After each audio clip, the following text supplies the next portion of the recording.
Hello friends, SPS Mobile, Valajapet, Sugan T26D நம்ம நேற்று தான் வாங்கிட்டு வந்தோம் மார்க்கெட்லேருந்து.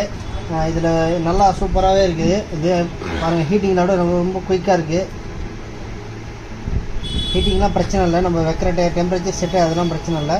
இப்போ நம்ம இந்த சால்ட்ரிங் நம்ம வைக்கும்போது ஸ்லீப் மோட் போகணும் இல்லையா, அந்த ஸ்லீப் மோட் பார்த்திங்கன்னா ஒரு குறிப்பிட்ட ஹீட்டுக்கு கம்மியாக போகவே மாட்டேங்குது. அதுதான் இப்போ எப்படி பண்ணுறதுன்னு பார்க்க போகிறோம்.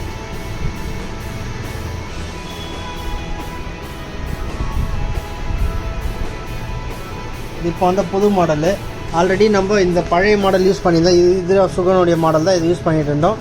இப்போ புது மாடல் வந்திருக்கு. இது நம்ம இது பார்த்திங்கன்னா 150க்கு மேலே குறையில. இந்த நேரத்தில் நம்ம இந்த இந்த டிப்பை தொட்டு பார்த்தா ஹீட்டாகவே இருக்குது.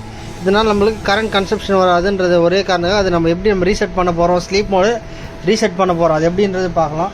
ஒன்றும் இல்லை, பேக்கில் பவர் பட்டன் இருக்கு இல்லையா, அந்த பவர் பட்டனில் ஒரு கை வச்சுங்க. இந்த நம்பர் 3 சேனலை ஹோல்டு பண்ணிவிட்டு பவர் ஆஃப் பண்ணிவிடுங்க. திரும்ப அப்படியே பவர் ஆன் பண்ணுங்கள்.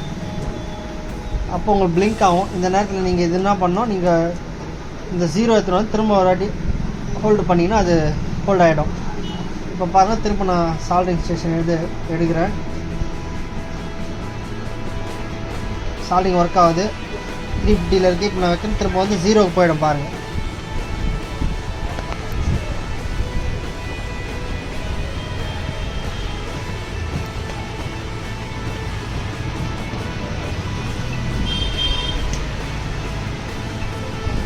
பொறுமையாக கொஞ்சம் கொஞ்சமாக ஹீட் வந்து குறைஞ்சிட்டே வரும்.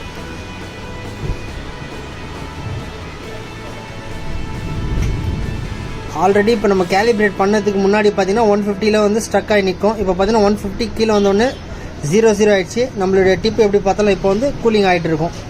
இந்த மாதிரி இன்ட்ரெஸ்டிங்காக இந்த வீடியோ வேணும்னா நம்மளுடைய சேனலை சப்ஸ்கிரைப் பண்ணிங்க. தேங்க்யூ ஃபார் வாட்சிங் திஸ் வீடியோ.